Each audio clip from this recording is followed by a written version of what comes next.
तो नमस्कार, आप सभी का स्वागत है ओके प्लैनेट चैनल पे। आज की इस वीडियो में हम लोग बात करने वाले हैं एक आईपीओ के बारे में और उस कंपनी का नाम है आदित्य इंफोटेक लिमिटेड, जो कि सीपी प्लस ब्रांड के अंडर में काम करते हुए देखने को मिल जाता है।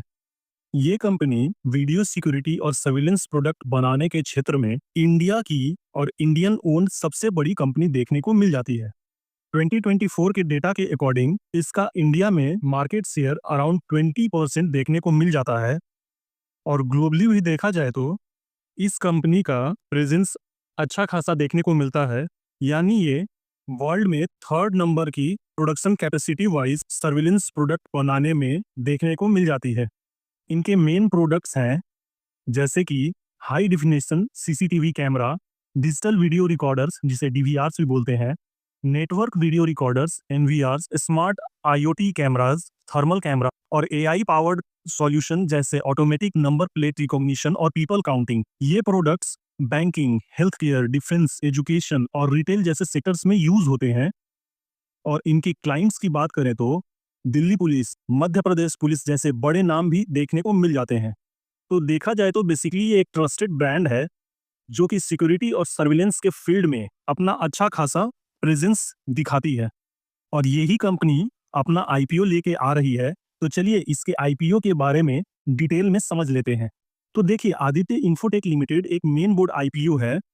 ये आईपीओ 29 जुलाई से ओपन हो जाएगा और 31 जुलाई को 5 PM तक ओपन रहेगा। यानी आप इस आईपीओ में अप्लाई करने के लिए 29 जुलाई से लेकर 31 जुलाई तक के बीच में कर सकते हैं। इस आईपीओ का टेंटेटिव अलॉटमेंट डेट जो है वो 1 अगस्त को देखने को मिल जाएगा।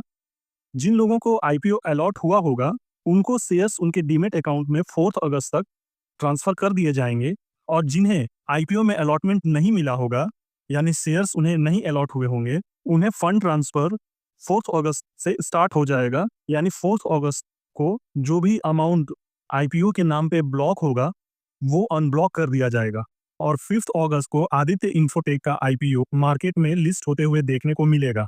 आदित्य इंफोटेक का आईपीओ 1300 करोड़ का देखने को मिल जा रहा है और इसमें 500 करोड़ का फ्रेश इशू है और 800 करोड़ का ऑफर फॉर सेल है। यानी 500 करोड़ कंपनी के पास जाएंगे और 800 करोड़ एग्जिस्टिंग शेयर होल्डर्स के पास चले जाएंगे। इसका प्राइस बैंड 640 से 675 के बीच में रखा गया है और मिनिमम एक लॉट में 22 शेयर्स होंगे। यानी रिटेल कैटेगरी में आपको मिनिमम 14,850 का अमाउंट पे करना पड़ेगा एक लॉट के शेयर्स को परचेज करने के लिए। और रिटेल कैटेगरी में मैक्सिमम आप 13 लॉट के लिए अप्लाई कर सकते हो, जिसके लिए आपको अराउंड 1,93,050 रुपीज़ पे करने होंगे। वैसे ही स्मॉल एचएनआई कैटेगरी में मिनिमम 2,07,900 रुपीज़ पे करना होगा और स्मॉल एचएनआई कैटेगरी में मैक्सिमम आप 67 लॉट के लिए जा सकते हो, जिसके लिए आपको 9,94,950 पे करना पड़ेगा। वैसे ही बिग एचएनआई कैटेगरी में 68 लॉट के लिए आप मिनिमम बिड पे कर सकते हो, जिसके लिए आपको 10,09,800 पे करना होगा। आईपीओ में रिजर्वेशन की बात करें तो क्यूआईबी के लिए 75% शेयर रिजर्व किए गए हैं, वहीं एनआईआई कैटेगरी में 15% और रिटेल कैटेगरी में अगर देखें तो ओनली 10% का ही शेयर्स रखा गया है। तो इस कंडीशंस में रिटेल कैटेगरी में शेयर्स का अलॉटमेंट मिलना बहुत ही टफ होने वाला है, क्योंकि रिटेल कैटेगरी में जो कोटा है वो ओनली 10% का है।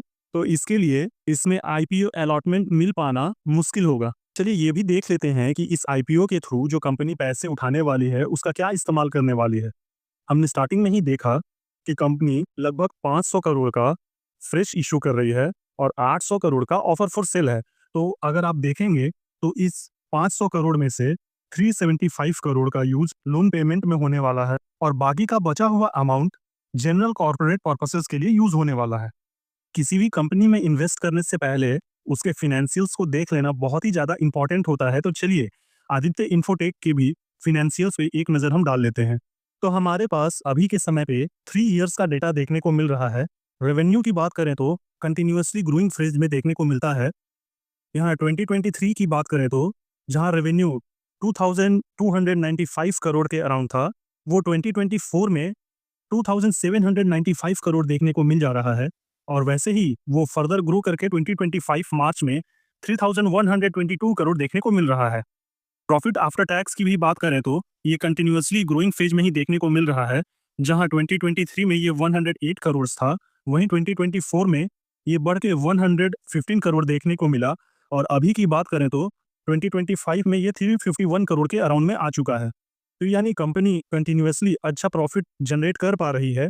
तो कंपनी के फिनेंशियल पॉइंट ऑफ व्यू से अगर देखें तो इस कंपनी में ग्रोथ देखने को मिल रहा है। कंपनी का रिटर्न ऑन इक्विटी 34.53% देखने को मिल रहा है। वहीं आरओसीई की बात करें तो ये 0.27 देखने को मिल रहा है। ये नंबर्स हमें दिखाते हैं कि ये कंपनी अपने शेयर होल्डर्स के पैसों का कितने अच्छे से यूज कर पा रही है। डेट टू इक्विटी रेशियो भी सिर्फ 0.41% देखने को मिल रहा है। मतलब ये निकलता है कि फाइनेंशियली ये कंपनी बहुत ही स्ट्रांग है। तो ओवरऑल फाइनेंशियल परफॉर्मेंस सॉलिड है और ये दिखाता है कि कंपनी ग्रोथ के पाथ पे है, स्पेशली जब इंडिया का video surveillance market financial year 2030 तक डबल होने की उम्मीद है। इस कंपनी की जीएमपी की बात करें तो अभी जब मैं वीडियो बना रहा हूँ इस टाइम पे इसका जीएमपी अराउंड 33% देखने को मिल रहा है। बट देखिए जीएमपी का कैसा होता है, ये मार्केट सेंटीमेंट पे टोटली डिपेंड होता है। तो ये टाइम के साथ वेरी भी करते होता है। तो ऐसा हो सकता है कि जिस टाइम पे ये मार्केट में लिस्ट हो या तो इसका जीएमपी बढ़ जाए और ये और भी ज़्यादा प्रीमियम पे लिस्ट हो, या फिर मार्केट में बहुत ही ज़्यादा बुरी न्यूज़ आने की वजह से मार्केट में प्रेशर हो तो ये कम वैल्यूएशन पे जाके लिस्ट हो। वैसे जितना भी मैंने स्टडी किया इस कंपनी के बारे में, इसके फिनेंशियल्स को और इसके प्रोडक्ट्स को देखते हुए, तो ऐसा उम्मीद किया जा सकता है कि ये प्रीमियम के साथ ही मार्केट में लिस्ट होनी चाहिए। देखिए हर एक कंपनी के साथ में कुछ रिस्क भी इन्वॉल्व होता है, तो उन रिस्क के बारे में भी स्टडी कर लेते हैं। तो देखिए इस पर्टिकुलर आईपीओ के साथ में जो मुझे रिस्क नजर आता है, आदित्य इंफोटेक का बिजनेस सीसीटीवी कैमरास, डीवीआरस और एनवीआरस पे हेवली डिपेंडेंट है। ये प्रोडक्ट उनके रेवेन्यू का अराउंड 78% कंट्रीब्यूशन करते हैं। अगर इन प्रोडक्ट्स की डिमांड गिरती है या फिर कोई न्यू टेक्नोलॉजी आने की वजह से कंज्यूमर प्रेफरेंसेस चेंज होता है, तो इसका असर डायरेक्टली आदित्य इंफोटेक के बिजनेस पे देखने को मिल जाएगा। प्लस कंपटीशन की भी बात करें तो ग्लोबली बहुत ही प्लेयर्स हैं, खास करके चाइना के जो प्रोडक्ट्स हैं वो इसे बहुत ही ज़्यादा कंपटीशन फ्यूचर में दे सकते हैं। क्योंकि आपको आइडिया होगा ही कि चाइना के प्रोडक्ट्स बहुत ही ज़्यादा कॉस्ट इफिशियंट होते हैं। तो उस वजह से आदित्य इंफोटेक को फ्यूचर में हैवी कंपटीशन का सामना करना पड़ सकता है। तो चलिए फाइनली समझने की कोशिश करते हैं कि आपको आदित्य इंफोटेक में अप्लाई करना चाहिए या नहीं करना चाहिए। तो इसे समझने के लिए हम इसके प्रोज और कॉन्स को समझ लेते हैं। तो सबसे पहली प्रोज की बात करें तो वीडियो सर्विलेंस मार्केट में इंडिया में इसका प्रेजेंस या इसका शेयर 20% के अराउंड है, जो कि एक पॉजिटिव साइन देता है। सेकेंड, इसका फिनेंशियल स्ट्रॉन्ग देखने को मिल जाता है। फाइनेंशियल ईयर 25 में 205% का पैट ग्रोथ देखने को मिला है। और फोर्थ पॉइंट की बात करें तो ये कंपनी सीपी प्लस ब्रांड के अंडर में देखने को मिलती है, जिसका मार्केट में रिकॉल वैल्यू बहुत ही अच्छा है। और पैन इंडिया लेवल पे देखें तो 800 प्लस डिस्ट्रीब्यूशन नेटवर्क्स और 2200 सिस्टम इंटीग्रेटर्स देखने को मिल जाते हैं इस पर्टिकुलर सीपी प्लस ब्रांड के। तो इसका भी बेनिफिट आदित्य इंफोटेक को मिलते हुए देखने को मिलेगा। वहीं कॉन्स की बात करें तो जैसा कि हमने पहले भी स्टडी किया कि इसका मेजरली जो कंट्रीब्यूशन है वो कुछ एक प्रोडक्ट्स पे डिपेंडेंट है।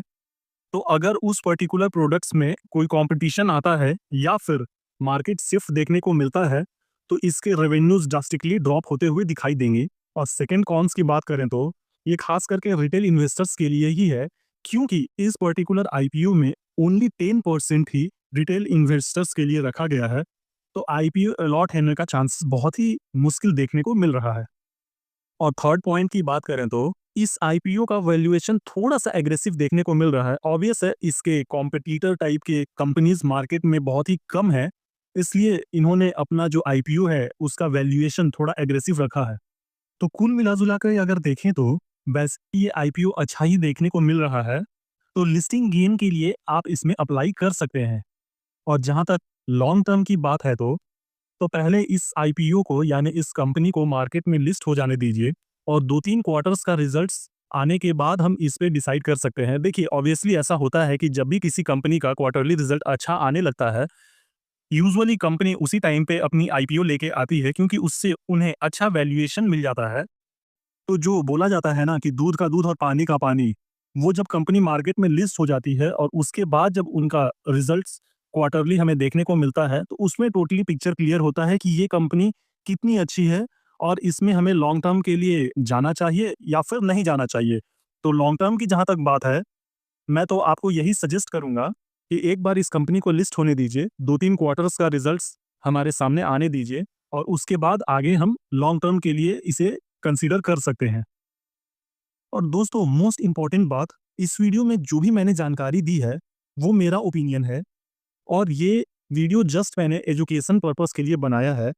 तो किसी भी कंपनी में इन्वेस्ट करने से पहले आप खुद से स्टडी करें, तो ही जाके उसमें इन्वेस्ट करने के लिए आप आगे फर्दर मूव करें। तो इस पर्टिकुलर कंपनी से रिलेटेड भी आपको आईपीओ में अप्लाई करना है या नहीं करना है, इसके लिए आप खुद से एक बार स्टडी कर लें, उसके रेड हेरिंग प्रोस्पेक्टस को एक बार पढ़ लें या फिर आप अपने फाइनेंशियल एडवाइजर से सलाह जरूर ले लें और उसके अकॉर्डिंग आप अपना खुद का डिसीजन लें कि आपको इस आईपीओ में अप्लाई करना है या नहीं करना है। मिलते हैं फिर किसी और वीडियो में, तब तक के लिए धन्यवाद। जय हिंद।